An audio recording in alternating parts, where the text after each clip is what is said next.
घायल हिमालय दुखी गंगा इस विषय पर आयोजित इस विचार विमर्श की संगोष्ठी की अध्यक्षता कर रहे माननीय प्रोफेसर हरिकेश सिंह जी, मुख्य अतिथि परम पूज्य जगत गुरु श्री श्री अनंतानंद सरस्वती जी महाराज,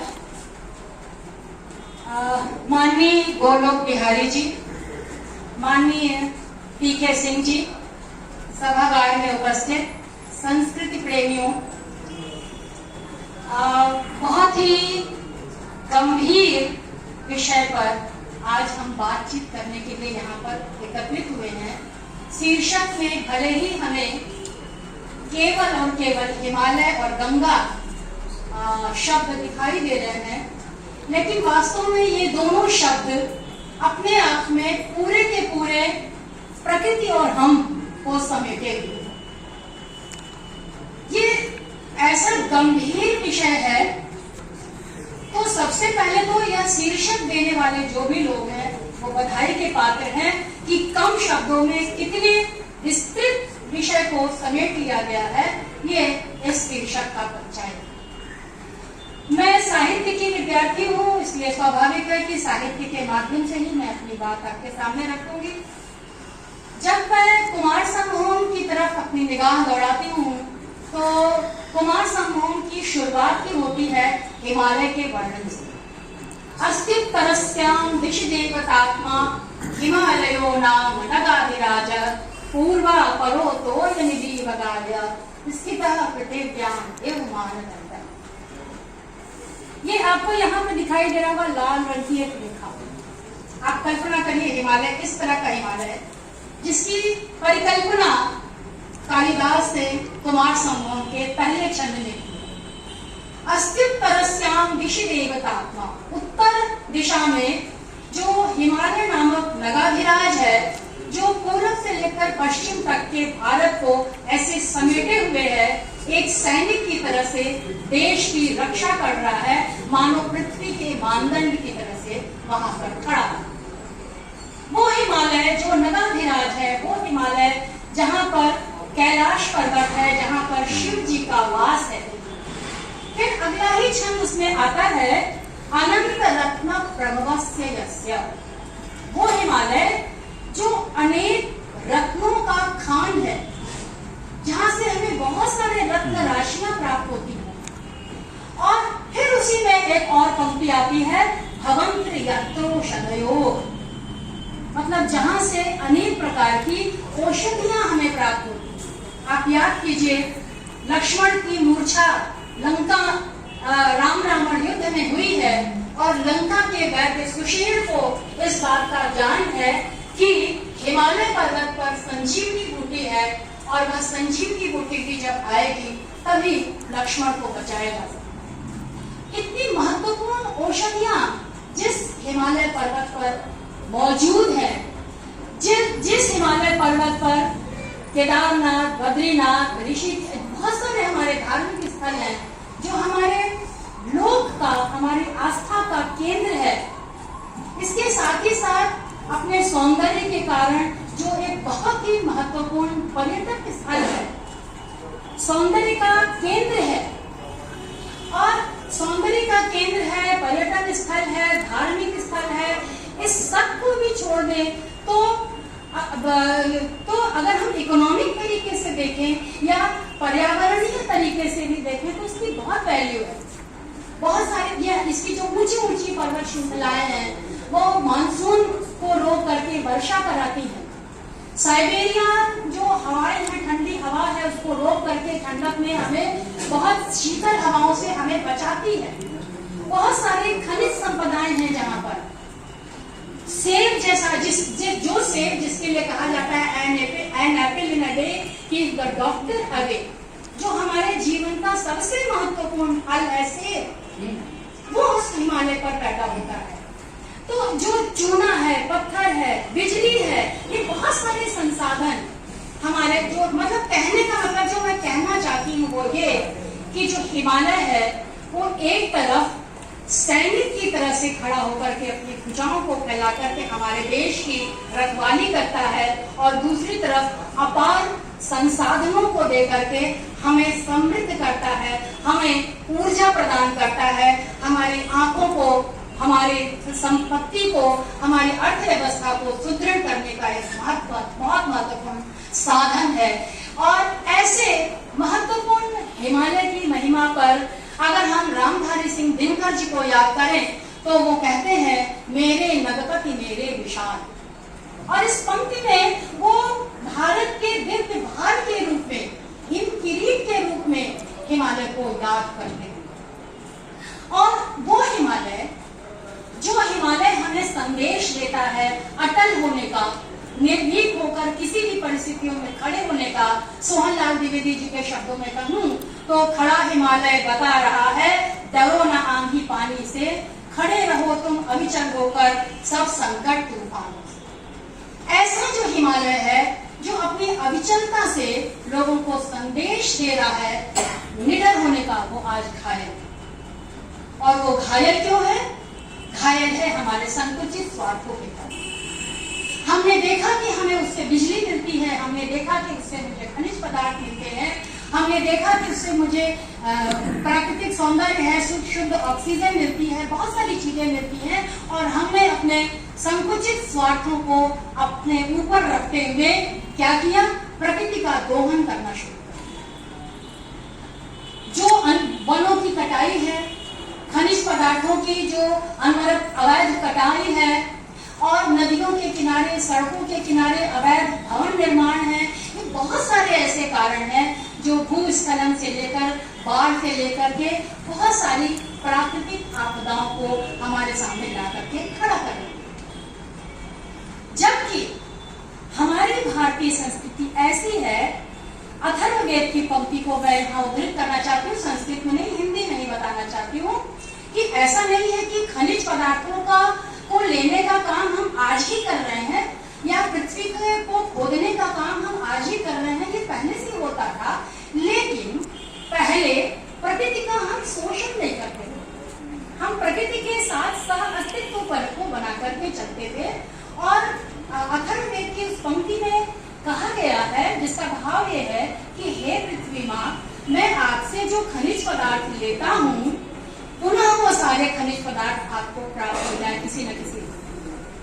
हे धरती माँ, जो मैं आपको दर्द देता हूँ, वह दर्द आपके हृदय तक ना पहुँचे, उसकी पीड़ा आपकी स्मृति तक ना पहुँचे, सिर्फ मैं उतना ही दर्द आपको देना चाहती हूँ। माँ और बेटे का रिश्ता है, बेटा माँ को परेशान करता है, लेकिन माँ को परेशान करने के साथ ही साथ वो उतना उसके प्रति संवेदनशीलता भी रखता है। वही संवेदनशीलता हमारे प्राचीन भारतीय संस्कृति की मूलभूत पहचान थी, जब हम प्रकृति के साथ सहअस्तित्व के साथ जीवन यापन करते थे, और प्रकृति के साथ ही हम विकास योजनाओं को लेकर के संतुलित विकास के साथ आगे, प्रकृति के साथ कदम ताल करते हुए आगे बढ़ते हैं।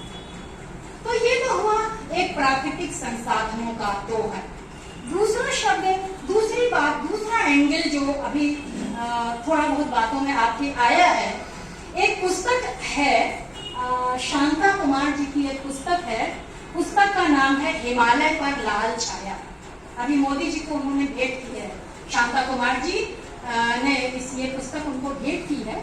इस पुस्तक में उन्होंने जो बताया है कि आज से लगभग 5 दशक पहले जब चीन ने आक्रमण किया हिमालय के माध्यम से, हिमालय के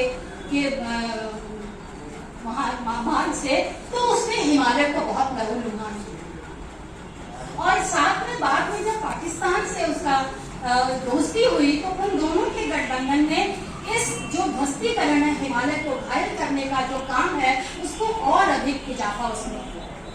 भले ही उस समय एक नारा चला था हिंदी चीनी भाई भाई, लेकिन इस हिंदी चीनी भाई भाई के इस छल छद्म के बहाने से ही हिमालय को लगातार घायल किया करता है। हमें वो प्रदीप कुमार का लिखा वो गाना भी याद आया इस शीर्षक को देख करके, जब घायल हुआ हिमालय खतरे में पड़ी आजादी। तो कहने का मतलब ये है कि अगर बाहरी आक्रमण हो या हमारा संकुचित स्वार्थ, ये दोनों चीजें अगर हिमालय को घायल करेगी तो हम हमारी आजादी खतरे में, आजादी का मतलब बहुत विस्तृत अर्थ, आजादी का मतलब हम बहुत जो सुख से जीवन जी रहे हैं, हमारी संस्कृति जो है, हमारी पहचान जो है, वह सब खतरे में पड़ जाएगी।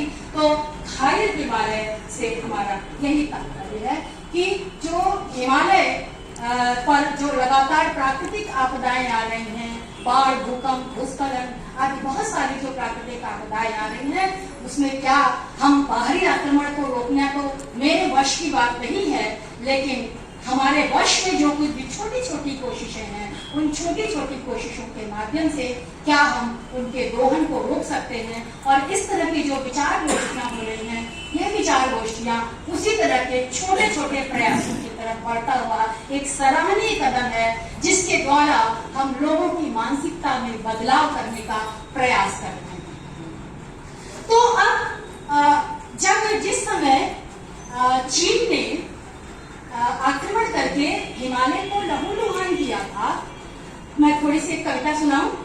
जिस समय लहूलुहान करके घायल किया था, उस समय हिमालय की भावनाओं को, देखिए हमारे यहाँ जो प्रकृति है, उस प्रकृति को एक संवेदनशील प्राणी माना गया है, जीव माना गया है। प्रकृति भी सोचती है, प्रकृति भी विचार करती है, प्रकृति भी अपने भावों को व्यक्त करती है। और हमने लॉकडाउन पीरियड में ये देखा कि जब हम सभी लोग घर में थे तो प्रकृति कितनी प्रफुल्लित थी, चहचहा रही थी, चारों तरफ लग रहा था कि उसको लग रहा था कि ये हुआ क्या है, मनुष्य ने हमारे लिए सारे रास्ते खोल दिए। कितनी खुश थी प्रकृति उस समय। तो जब प्रकृति पर आक्रमण होता है, उसको कोई दर्द होता है, तो भी प्रकृति पुकारती है कि ये गलत हो रहा है, और कवि उस भावों को व्यक्त करता है अपनी कविताओं में। एक कविता है, अंबर तले हिंद की दीवार हिमालय, अंबर तले हिंद की दीवार हिमालय, सदियों से रहा शांति की मीनार हिमालय, अब मांग रहा हिंद से तलवार हिमालय, भारत की तरफ चीन ने है पांव पसारा, 40 करोड़ों को हिमालय ने पुकारा। धरती का मुकुट आज खड़ा छेल रहा है, धरती का मुकुट आज खड़ा डोल रहा है, इतिहास में अध्याय नया खोल रहा है, घायल है अहिंसा का वजन तौल रहा है, धोखे से गया लूट भाई भाई का नारा, 40 करोड़ों को हिमालय में पुकारा। तो इस तरह से हम देख रहे हैं कि प्रकृति जो है वो लगातार हमें पुकार रही है और कह रही है कि मुझे बचाओ, अगर हमें नहीं बचाओगे तो तुम स्वयं को भी नहीं बचा सकते। वो समय दूर नहीं है जब मछलियां समाप्त हो रही है, चिड़िया समाप्त हो रही हैं, और बहुत सारे ऐसे जीव जंतु हैं, कौवा समाप्त हो रहे हैं, बहुत सारे ये जो इकोसिस्टम है, ये पूरा इकोसिस्टम डिसबैलेंस हो रहा है और हम ग्लोबल वार्मिंग की तरफ जा रहे हैं। एक लगातार जो आप देख रहे हैं कि मौसम के मिजाज में जो इतना परिवर्तन आ रहा है, ये सब संकेत है, चेतावनी दे रहा है प्रकृति हमें कि अब भी तुम चेत जाओ। इसी संदर्भ में मुझे निर्मल वर्मा की एक पंक्ति याद आ रही है। निर्मल वर्मा ने कहा है कि जब एक नदी सूख जाती है तो आप ध्यान दीजिए कि नदियों के किनारे किनारे बहुत बस्तियां रहती हैं, गांव के गांव रहते हैं। जो एक नदी सूख जाती है तो उससे बहुत सारे गांव गुजर जाते हैं, और जब वनों की कटाई होती है तो उस वनों की कटाई से हमारे देश की आर्थिक और पर्यावरणीय व्यवस्था ही नहीं बिगड़ती, बल्कि उससे हमारी संस्कृति पर भी चोट पड़ती है। बहुत सारा इसीलिए सांस्कृतिक महत्व से बताने से ही मैंने अपनी बात की शुरुआत की। और बार बार हिंदी कविता में इस तरह की पुकार आई है, इस तरह के भाव व्यक्त किए गए हैं कि प्रकृति की आवाज को सुनो, प्रकृति क्या कह रही है। जो मौन नदियां हैं, दुखी नदियां हैं, मायूस पक्षी हैं, वो चीख पुकार के क्या कह रहे हैं।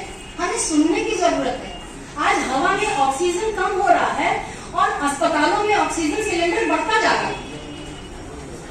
हवा से ऑक्सीजन हमें नहीं मिल पा रहा है, मास्क लगा करके ऑक्सीजन मुझे दिया जा रहा है और मुझे बचाने के प्रयास किए जा रहे हैं। पक्षियों के कलरव नहीं सुनाई दे रहे हैं, उसकी जगह गाड़ी की वो सुनाई देती है। तो ये जो सारा कुछ बदल रहा है, कितना अच्छा लग रहा था लॉकडाउन पीरियड में, जब हम लोग प्रातः काल उठते ही चिड़ियों की आवाज, और कोई कह रहा है कि मुझे घर में ऊपर से तारे दिख रहे हैं, कोई कुछ कह रहा है, कोई कुछ कह रहा है, सभी लोग प्रफुल्लित थे।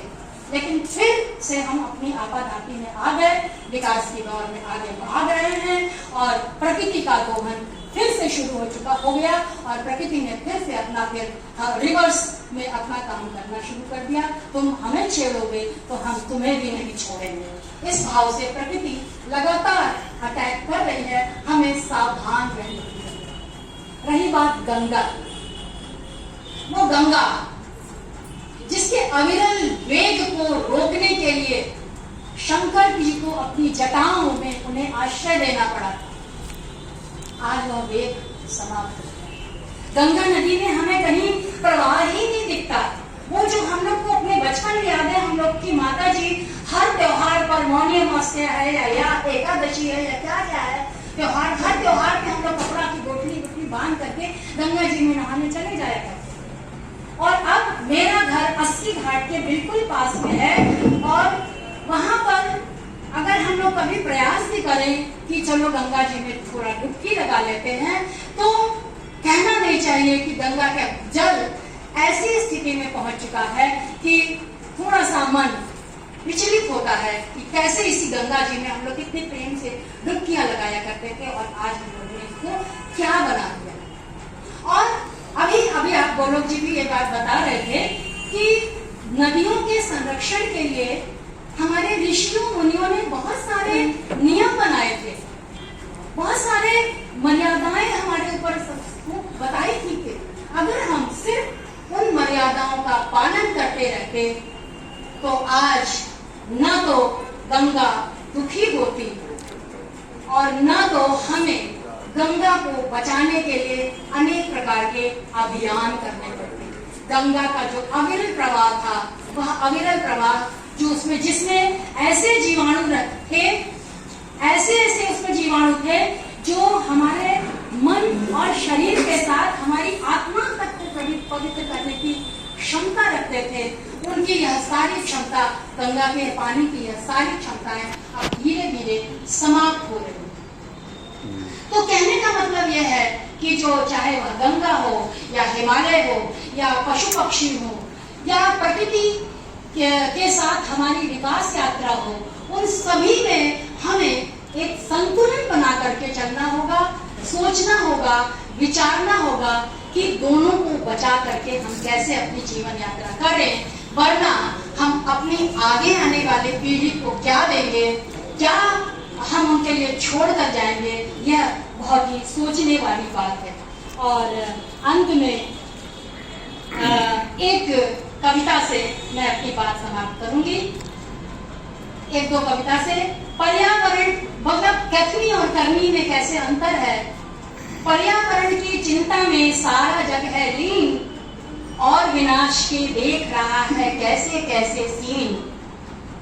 पर्यावरण की चिंता में सारा जग है लीन और विनाश के देख रहा है कैसे कैसे सीन।